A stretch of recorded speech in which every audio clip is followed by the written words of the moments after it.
Welcome back to my story hour, a place where we converse with international and multicultural authors about their books. I'm Kathy Ramsperger. I'm an award-winning novelist of The Shores of Our Souls and A Thousand Flying Things. I'm also a humanitarian who reported worldwide, especially Africa, Eastern Europe, and the Middle East. And I also researched and wrote for National Geographic. This year, I've interviewed authors ranging from a man who scaled a dangerous blizzard in a mountain range between Turkey and Iran, risking his life to escape. I've interviewed a novelist who wrote about empowered women in 3 different eras of US history and racial and social justice. And I have interviewed a memoirist who writes about how the relationships we form and the relationships we dissolve during our travels, especially global travel, change our lives forever. That's just a sampling. Today, we are going to be chatting with somebody I've been waiting expectantly to have this interview with, Saborna Roychowdhury. And she's a Pushcart nominee. And Saborna was born and raised in Calcutta, the setting for her novel. And she's got a lot of writing credibility behind her. She's also written an award-winning book in India called The Distance. And she came to the United States to pursue her undergraduate studies, and she stayed, lucky for us. And she and her husband have 2 twin daughters in Houston, Texas. Welcome, welcome, Saborna. Hi, Kathy. Glad to be here. It's wonderful to have you and to have this chat.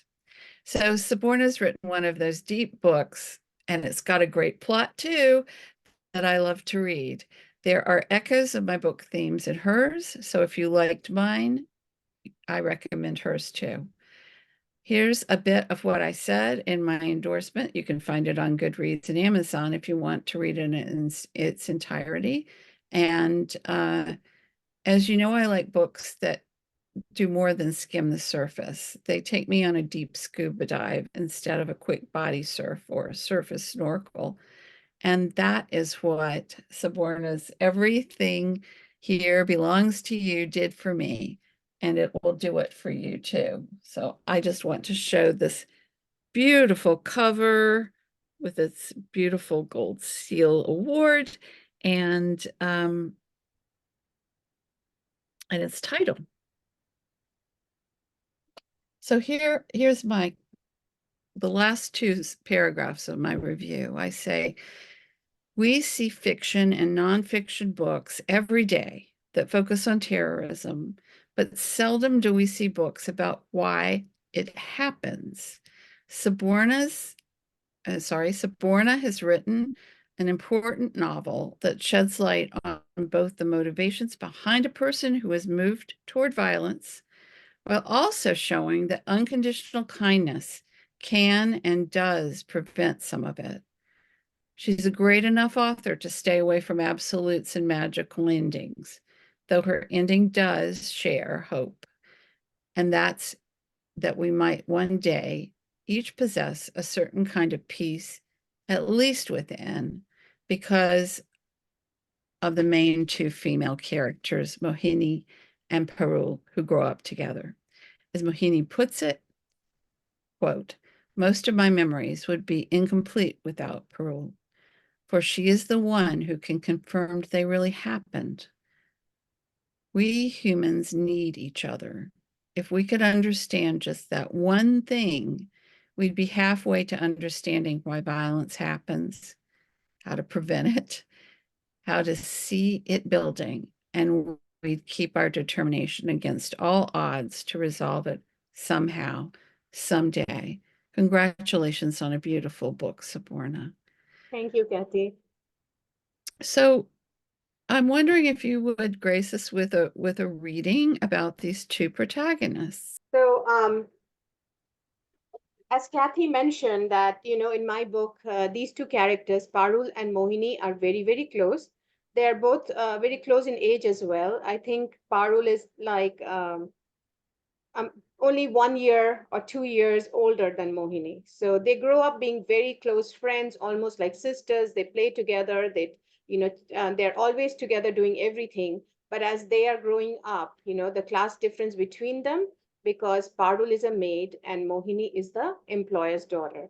So there's a big class difference between them, and this starts to pull apart their friendship and puts a lot of pressure on their friendship. So I'm going to read a scene where you will see how this class difference between them is putting pressure on this friendship, and how Mohini behaves very cruelly towards Parul. Okay, so you just want me to read a short 2 paragraphs, maybe, right? That's great. Okay, Great. Just so give us a taste of what's to come because sure. your writing is so beautiful and I love all of your characters. These two are have stayed with me more than any of the others. That's probably not true. A few others have stayed with me. That you write, you're wonderful with characterization. So give us a taste. You're much too kind to me. All right. True. So yeah. So that Saturday, Mohini's English medium stylish friends came over to their house. Can you hear me well, Yes. Victor? Okay. They all spoke fluent English, wore expensive dresses, and came in chauffeur-driven cars. Some of them wore light makeup, even though they were all in the sixth grade. Parul admired their golden skin, perfectly plucked eyebrows, and stylishly cut hair. She sniffed their fragrant shampoo and body lotion as they burst into Mohini's room. Parul waited for Mohini to introduce her to her friends. She too was eager to play with them. She stood behind the door curtain and tried to make eye contact with Mohini, but Mohini did not look back at her even once. The girls climbed up on Mohini's bed and sat in one big circle. They shared photos of their favorite film stars and cricket players, winked and giggled coyly, and poked each other in a friendly manner. Mohini laughed loudly at their jokes and nodded frantically at everything they said. Parul was surprised by how eager Mohini was to please her school friends. In their presence, her whole behavior altered, as if she wanted to shed off her old self and enter a new one. The girls brought out dolls with golden hair from their bags and tried out matching outfits on them. Excitement bubbled inside Parul. She too wanted to play with these gorgeous dolls and play family with these girls. This time she looked pleadingly at Mohini and whispered her name. Mohini turned around for one moment, pretended not to notice her. Parul could no longer hold herself back. She came out from behind the curtain and stepped inside the room. All heads turned to her at once, and she felt like a deer caught in the beam of a car's headlight. She could well imagine how she appeared to them, a somewhat pathetic specimen in her faded and stained cotton dress, two oily braids, and cheap rubber slippers. Contempt and pity crept across the faces as they studied her meticulously from head to toe. Someone said something about her in English, and other girls laughed. Is she your friend? A girl asked Mohini. She had a very superior smile. Oh, this is Paruldi, Mohini replied quickly. She's just our maid. And let her know if you need something and she will get it for you. Parul turned around and rushed back to the kitchen. She closed the door to support herself against it. Oh, what's the matter? Ma rushed to her in concern. Are you ill, Parul? Parul knew she looked pale to Ma. She closed her eyes and tried to bring her heavy chest under control. Do you have a fever? Asked Ma. She put her hand on her forehead. Nothing happened. I'm okay. Parul walked outside. Parul walked to the outside sink and splashed water on her face. Mohini's words had entered her heart like a splinter, leaving it bruised. She turned on the tap all the way to drown out her pain. That's all I am to her, Parul thought. A maid who takes orders all day. She's ashamed to call me her friend before those rich girls. I'll stop here. Bravo. So that sets up the whole book because Mohini doesn't exactly know whether she belongs to this family. She doesn't know whether she belongs um, to her previous family, and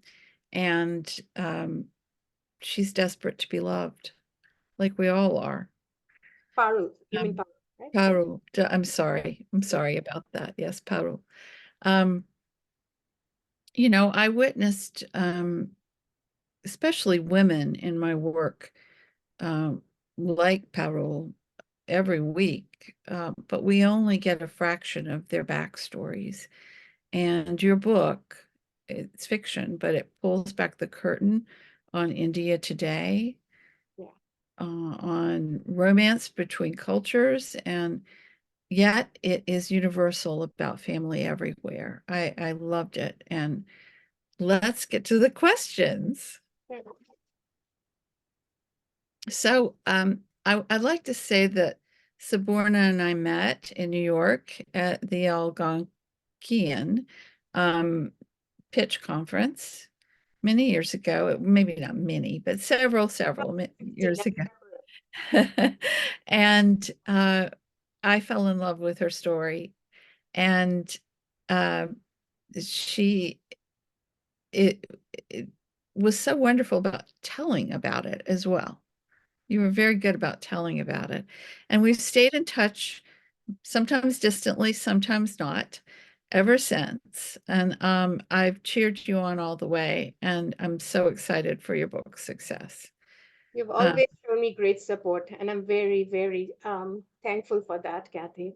And I also fell in love with your pitch at the New York conference. I remember we discussed and polished our pitch so many times before we went in front of the editors to pitch it. And these editors were from these big five publishing houses. And, we had so much hope at that time. We were bubbling with hope that they will take our books. Remember that journey? I do. It turned out to be harder than we expected. Yeah. Things happen for a reason, and I look back and think the time probably wasn't right for books like ours, and they got published at the right time. But all the work that went behind it, I don't think that many people who don't write books understand. Yeah. And that's one reason why writers bond, and stay bonded, because we It's understand what goes into writing a book. process of writing. Yeah. It's tormenting. Yeah. Yeah. Few glorious moments thrown in there. So your story's two protagonists live in the same household, but one is the daughter of the homeowners, and the other, as you read, is their live-in servant. And Mhm. I wondered if something inspired that scenario or it just came to you one day. It's interesting. It's interesting family dynamic. And the employer's daughter, right? Yeah. Yeah. Um, well, I grew up in Kolkata, India, and I grew up in a middle class family. And it's quite common in these middle class families to hire a child. Um, Usually, the girl comes from a very poor family from rural areas, and she comes to work in the city and she lives with the family.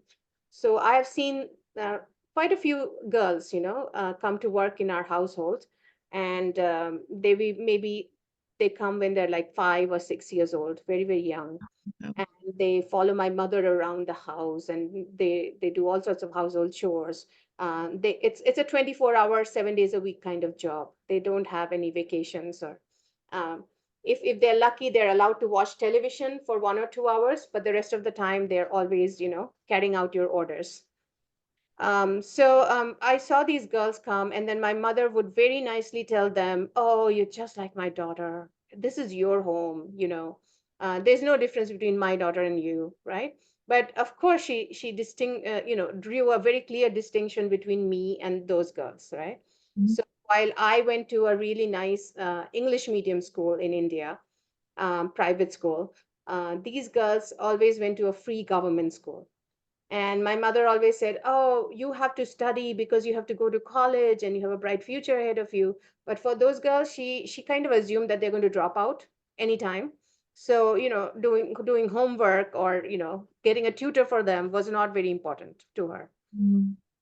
And other than that, there were also other forms of discrimination, like the girls used to sit on the floor. They were not allowed to sit on the household furniture. They had their own cups and plates. They were not allowed to eat from ours. They had a separate bathroom, all sorts of yeah, all sorts of distinctions. But my mother always said, "Oh, you are my daughter. You are so close to me," right? So I saw this growing up, and I really wondered, growing up like this, like a servant, what kind of hole it leaves in your psyche, and what kind of inner battles you have, and what kind of humiliation you feel, and what impact that can have later in your life. So that's what brought. Splinter in your heart. A splinter in your heart is how you put it. Yeah, she cannot show it to us, but it's there, right? Mhm. Wow. Write what you know and you've done it. So how does especially so race, religion, caste, you talked about caste, but how does religion play into this? Or how many of these girls would you say were another religion or another culture? Or was that part of the transmogrifying is what I say, the transmogrifying of it all into one composite novel? Well, in our house, we always had Hindu girls. We never had a Muslim girl. But Mhm. for the need of this book, I had to make Parul Muslim, Yeah. right? So That that must have been hard because she had to have had a very um, different kind of upbringing. I mean, she wasn't orphaned, but she was nearly orphaned. Don't want to ruin it for the reader, but she had a very years old when she came to this house to live with this Hindu family, and this Hindu family forced her to adopt a Hindu name, even though she was Muslim. And they told her that she can never reveal that she is a Muslim to any of their relatives, right? So to live in this house and to work in this house, she has to grow up like a Hindu girl. And she has to follow all the Hindu rituals and customs and all of that, right? So they did not think much about stripping away her religion. Religion plays a very, very important role because in this book, I show through the treatment of Parul and of Rahim later on how prejudiced or how biased the Hindus are towards the minority Muslims in India, right? When you treat people because of these unconscious and unconscious biases we have, and the way we treat people, we can push them towards real darkness, and that darkness can maybe come back and harm us or cause devastation. So religion plays a very important role because it shows how the minorities in India are treated. Whether we do it consciously or unconsciously, they are suffering. and it's I would say it's the same in most other countries. I went to a wonderful art exhibit a couple of weeks ago, talking about women who were artistic, who were exiles in Paris. Wonderful place to be exiled. But so many of them were women of color, and women of other religion, who were. From Afghanistan, because I've heard these stories that girls from Afghanistan go to Paris if they have a talent, Mhm, right? mhm, Their lives are saved because they cannot do that in Afghanistan. Mm. yeah. So, speaking of religion, other religions, other cultures, I'm wondering why you included 9/11 in your story. And was it a pivotal moment in your own story too? Um, what was it like being an Indian in the United States? Were you here for 9/11? Yes. I was actually in Canada at that time. Yeah, I had just met my husband. He was my boyfriend then, and Right. Vancouver, Canada. and he had gone to the department, like he had gone to his engineering department, and I was home and I was watching the TV.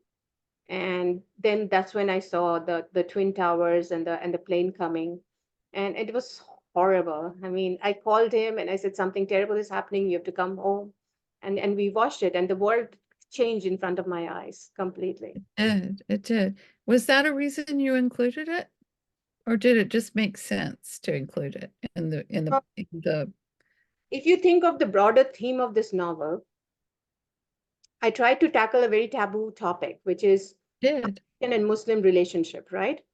And so I wanted to show, so I had to obviously write a very balanced book, and I had to show both sides and both backstories, right? And I had to be very respectful doing that. And you were great sensitivity, great sensitivity. I'm glad. I'm really glad.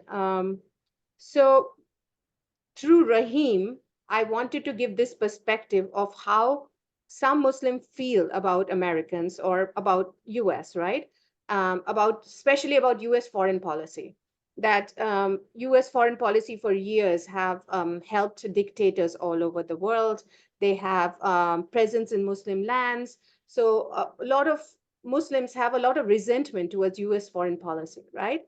Um, I mean, Muslims feel that Americans have caused or at least supported many evil wars. Okay. So I wanted to bring this through the character of Rahim telling Parul about this. And a great place to show this was right after 9/11. Parul goes running to Rahim and she starts to cry. She's feeling really bad about what has happened. And then Rahim gives her the Muslim perspective. Mhm. As I said, it's a balanced book because you get the American perspective too, right? You So, do, you do. It's so wonderful. So was it difficult portraying a young American Christian male from a military family? Because that's the American perspective. oh yes, Yes. I did grow up in India. I mean, I came here when I was 18, right? You So, did a great job though. I loved him. I loved them all, but I'll tell you my favorite character in a minute, but keep going. I'd love to hear about him, about Michael. I have to give complete credit to my writing group because they helped me, develop Michael's character. Because all of my characters are like non-native English speakers, so it was easy for me to write them. But Michael had to be perfect. I mean, Michael had to be authentic American, right? So all his dialogue had to be so all his dialogue had to be, first of all, he's a teenager, he's a boy, he's Christian, he's from a military family, so his dialogues had to be polished really well. Um, and so, my writing group really helped me construct, or rather polish all these sentences. But Well, it was well, very hard. congrats to your writing group too, because it was very well done. I have a son and he's an American male. He's not military, but Mhm. um, and his reticence to speak, I loved that. Um, and I don't think that's in every male teenager, but when I read that part of him, especially because at the time I was reading this, my son was in Eastern Europe and I was imagining him doing all of these transactions in other languages, it really spoke to me. You really did his voice well and point of view. So Yeah, congrats. because Michael is very depressed. He has lost his father in the Afghanistan war and he almost refuses to speak about it. And he does not connect with the family, he doesn't relate to them, he doesn't talk about it till he falls in love. So, And yeah, that's what this is all about. I mean, people are so motivated by love. That's why I write about it all the time. yeah. Um, and why this book is so alive, because you understand how love can motivate toward Healing. healing. Yeah, yeah. Thank you. So let me reveal who my favorite, not my primary character, but my favorite secondary character, because she wasn't secondary at all, was Mohini's mom. I just loved her. I could always, it was like my own mother was blah, blah, blah, blah, blah, blah, blah. And oh no, God willing. I mean, it was wonderful. And um, I think anyone with a mother could relate to her character. Yeah. Um, some more than others. There are some distant mothers. There's some moms that the give and don't take. Mine wasn't like that though. So I loved her. Very well done. So would you mind, or would it reveal too much, talking about how the love interests escalate the novel to a climax? I don't know how much you want to reveal, and I'm fine if you don't reveal anymore. But I really You are thought both the love about, interest. You're talking about both Parul's love interest and Mohini's love interest. in a way, because they all kind of come together at once. Yeah. Yeah, the love interests were very important in the book because yes, I watched the showing from the beginning, that Parul and Mohini were very close when they were children, but then, they feel this enormous pressure from being from two different classes, and they are getting, they're getting pulled apart. And Parul is feeling more and more alienated from the family. But this was not enough reason, or this wasn't the catalyst that actually would make Parul go in a completely different direction, right? So you needed a very strong impact on her or influence on her for her to take a different, a very bold stance, right? So I had to bring in Parul's love interest and later on Mohini's love interest to show that these two love interests were in conflict with each other because they shared completely opposite ideology, right? They both, Michael, who is Mohini's love interest, and Rahim, who is Parul's love interest, are on opposite sides of the war, right? And They, they have completely different political ideology. They both carry a lot of baggage and a lot of darkness in their heart. Mhm. Perhaps both were initially looking for revenge of some kind. um, Michael changes later on, but Rahim still carries on with the baggage. So without that love interest and without that opposite ideology, the two girls would not have turned against each other so much, and that's such horrific things in the end. So yeah, love makes us do all sorts of crazy things. Yeah. And also heals. It's a very interesting contrast.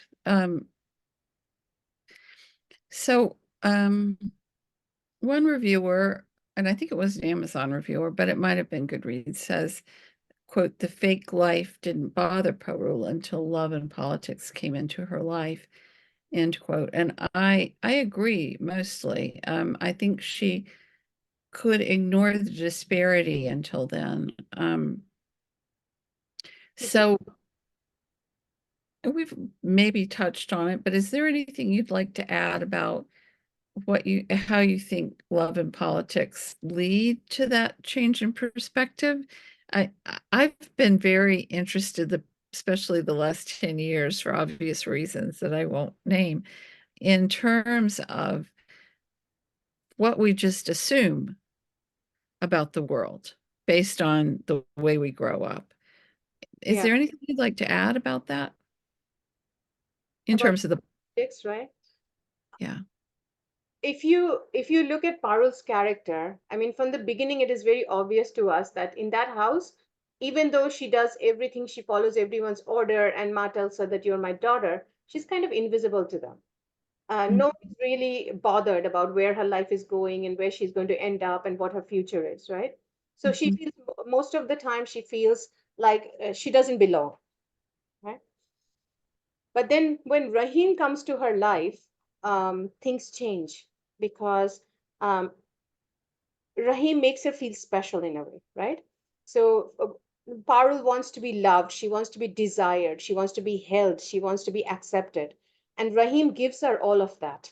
So Rahim is the first man in her life to actually look at Parul and accept Parul the way she is, and give her the love, and take care of her needs, show her care.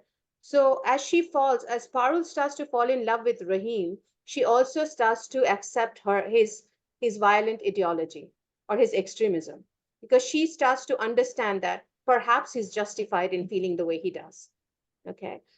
So when we judge the world, or when we look at the world through our lover's eyes, if their eyes are political, then we also see the world in that through those political lenses. So Mhm. Parul starts to understand, through Rahim's tragic backstory, where he's coming from, and why he wants to, why he feels the way he does, right? And then she starts to support him, because he meets all of her needs, and gives her love.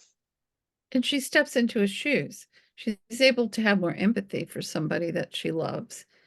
Mhm. And so she starts to accept his story. I'm right, yes? Yeah. We may Um, not understand his story, but Parul definitely does as she gets more and more close to him. mm. So your superb title, did it just appear in your mind one day? It is so good. I love your title.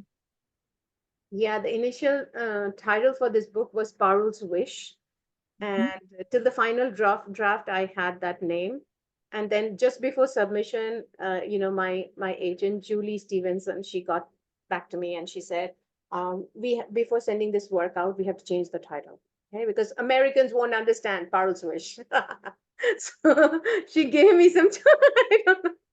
Yeah, so she gave me some choices, and one of them was this one: Everything Here Belongs to You. And I can completely understand where she's coming from, because she wants to say that, um, at some point, Parul, who thinks of this family as her own, Mohini as her own sister, thinks of this house that house is her own, realizes from Mohini's treatment of her. Mohini treats her quite badly, like reminds her that she's a servant, and then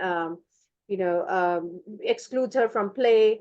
So Parul slowly comes to understand that she doesn't really belong in that house, and she realized that everything in that house actually belongs to Mohini, even though Parul is told, repeatedly, that this is your house and we love you like a daughter, right?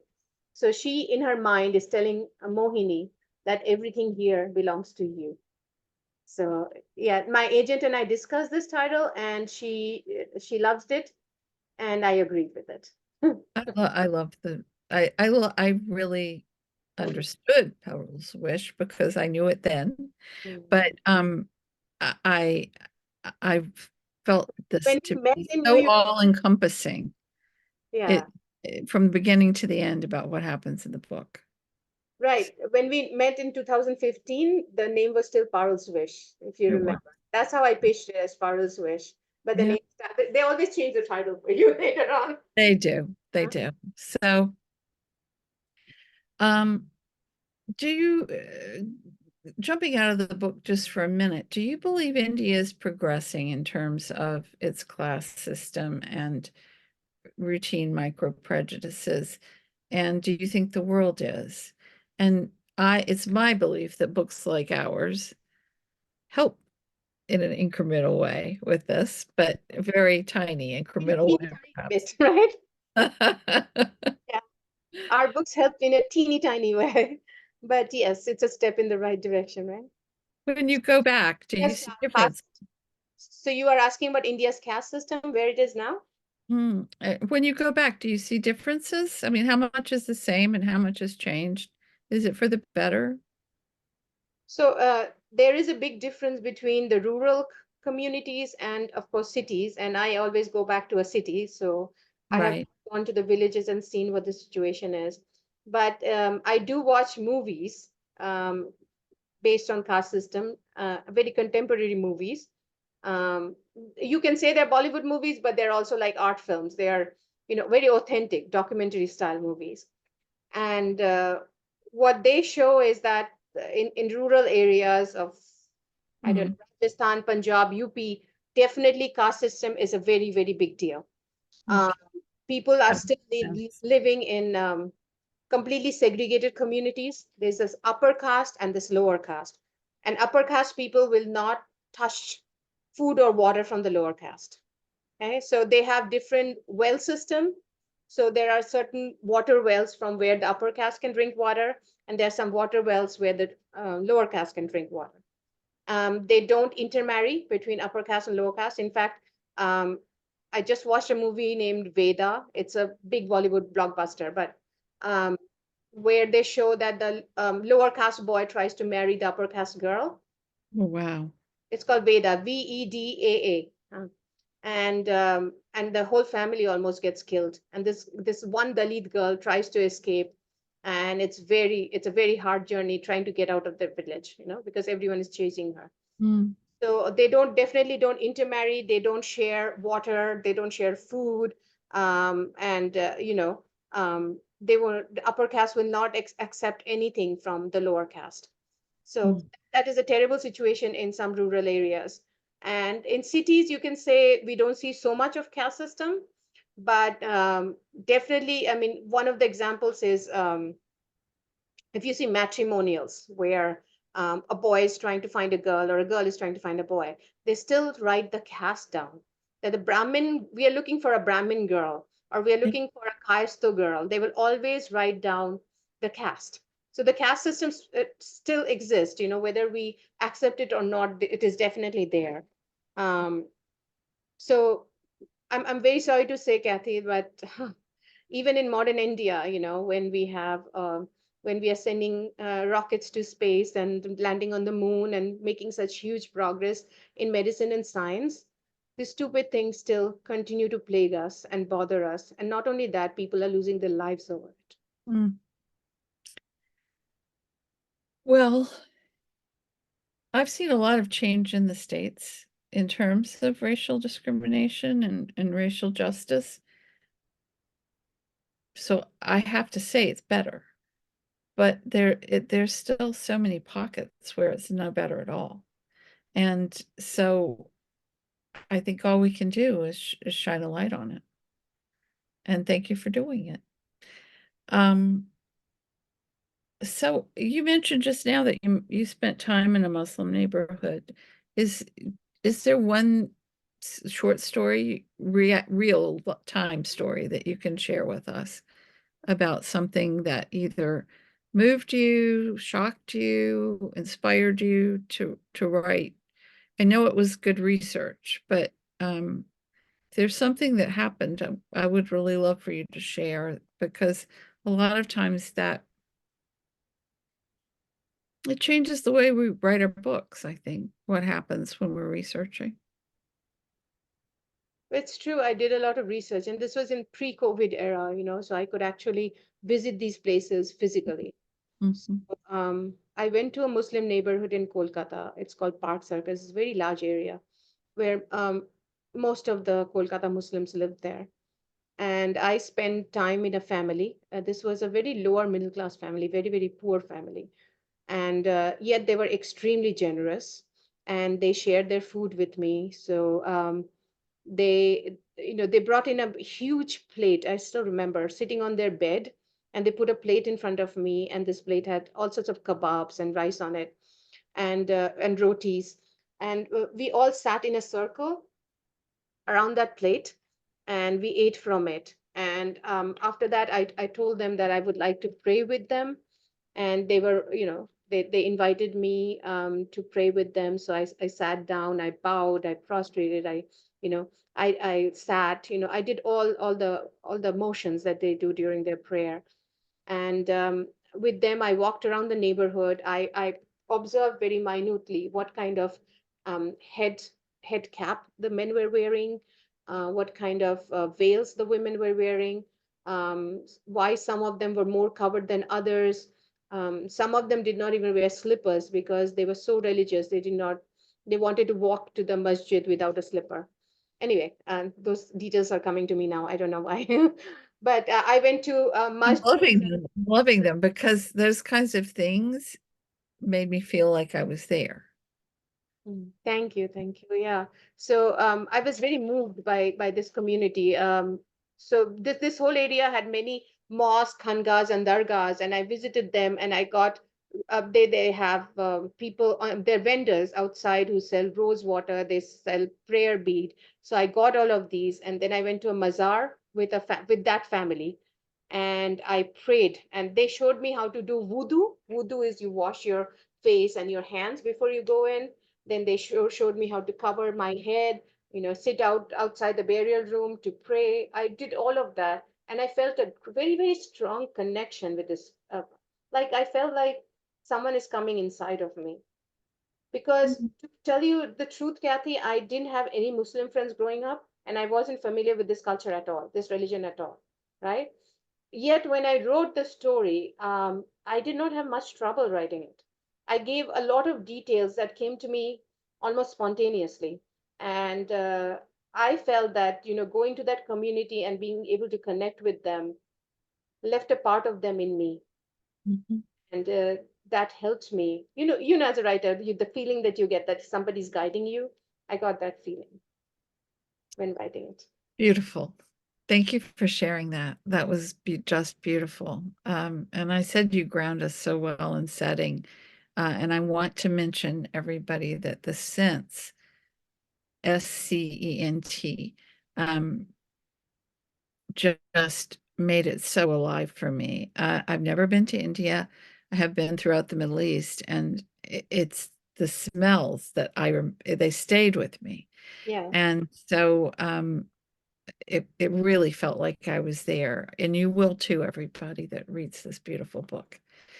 Um, and the homes, I wanted to just say, the setting of all the homes was just spectacular. I'm going to show it one more time because this could be it. This could be the, I'm assuming that this is where Parul and Rahim meet. Yes, it's the damaged part of it. Yeah, yeah. That's the Yeah. West Wing. Mhm. Okay, so anything you'd like to add? I think we've covered a lot of ground. Um, and everybody, when you see this, feel free to put a question or a comment in the comment section. And I'll keep close guard over it and make sure I pass it on to Saborna for her to answer if it's not a question for me, obviously. Um, as far as questions about you as an author, just to end, Saborna, um, do you consider this more of a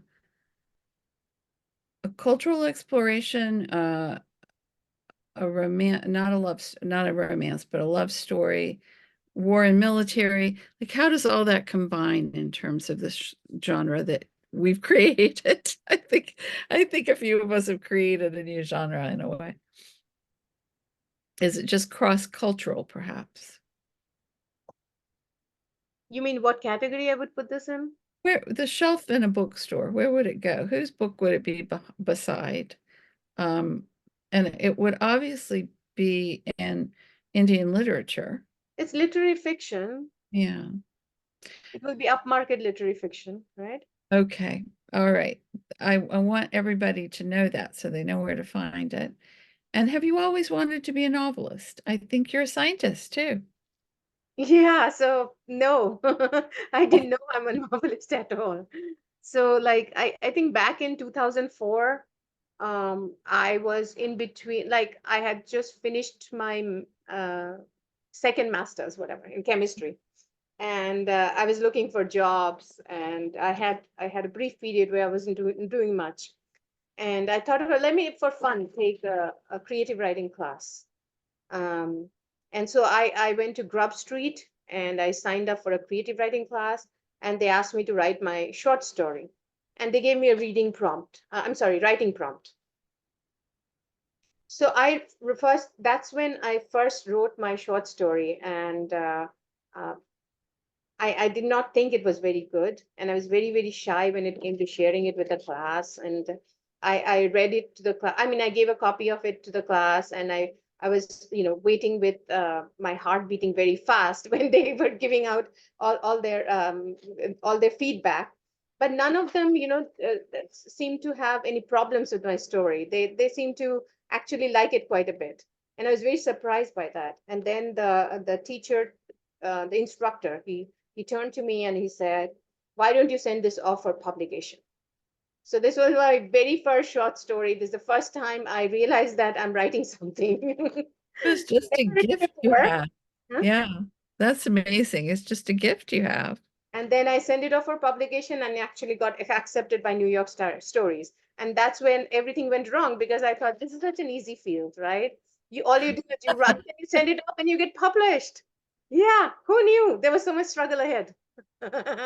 Well, it's changed. I mean, there's no better time for writers in one way, but then in other ways, I long for the days where I could just write and somebody else would publish my work and all shorts, right? Essays, short stories, articles, blah, blah, blah, blah, blah. Yeah, But all I had to do was write it and make sure it was the best I could do. I couldn't just hand something shoddy in. yeah. Um, it Publishing is a completely different story, Kathy, from writing. I mean, yeah. while writing gives you so much satisfaction and happiness and all that, right? Uh, Publishing can be soul crushing, right? Well, it can. And we've both known bits and pieces of that, and yet we are resilient and still on our way. And with that, I'm going to say, what's next for you? My life, Kathy. Yeah, because you are the one who inspired me in New York. You said you from your publishing journey, I knew that I could never give up, and I have to keep on trying. Um, Thank you. but you know what? I have reached a point when I'm not motivated to write longer pieces anymore because I feel like I put in all this effort and I don't know what the publishing journey will be like. So these days I just write short stories or even flash fiction. So I don't see any really long piece of work like another novel in the future unless something big happens in We publishing. never know. So where can we find your most recent uh, story? So everything here belongs to you is on Amazon and it's on Barnes and Noble. You can find it online in many stores, and also some of the local bookstores in Houston definitely carry this book, like Blue Willow, Basket Books, and Brazos. It's on your website. Let's talk about your website. Yes, I have Um, and a website. please spell your name because I'm going to put it in the comments section, your website, but go ahead and spell it anyway because I know I have a name that is misspelled a million times. And it never hurts to reiterate the spelling of your name. Saborna is my first name, Saborna, and last name is Roychowdhury. So it's going to be Roychowdhury.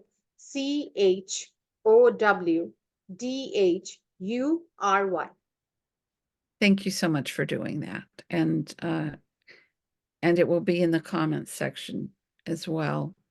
Um, any final thoughts? And otherwise, thanks so much. Kathy, it was a pleasure, really. I had so much Joy. It fun. was a joy. It was an educational and riveting hour. Watch my newsletter, YouTube and Facebook, everybody, for heads up about this podcast and other future podcasts with other stellar authors like Saborna from around the world, including the United States, and step into their stories with me. Um, you can find out more about me and my work, including some of my recent stories in journals and I hope upcoming appearances at KatherineBrownRamsperger.com. And thanks again, Saborna. It's really been a joy. This is Kathy Ramsperger signing off for now, bidding you a good weekend and a great book to read.